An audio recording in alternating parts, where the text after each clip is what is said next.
好，而家介紹翻呢個 TP Link 嘅 NVR 嗰個魚眼，配合翻呢個全景360攝像機魚眼，將佢打開為4格畫面嘅設定嘅。咁基本上如果翻嚟嘅時候魚眼呢，就一個畫面，就唔會有呢個4格嗰個效果。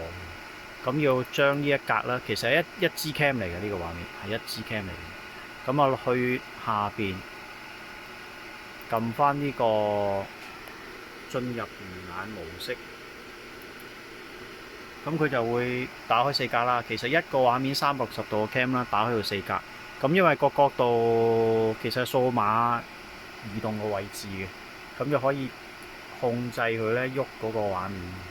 咁啊，實體嗰支 cam 係冇轉到嘅，即係其實係一個 digital 嘅 movement 嚟嘅，數碼化咗個畫面個移動嘅。咁啊，校啱咗之後咧，咁就唔需要喐佢啦，咁就出翻去交叉翻呢度退出，咁就去翻啱啱設定個畫面。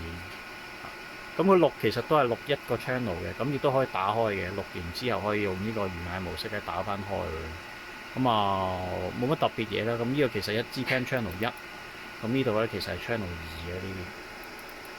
咁一樣啦，又係設定係一樣。如果真係要喐佢嘅時候，就去翻最低下邊呢一部分咧，撳 mouse 嘅 right click，咁啊入翻去呢個魚眼模式，咁啊同頭先一樣嘅操作。搞掂之後就撳翻交叉。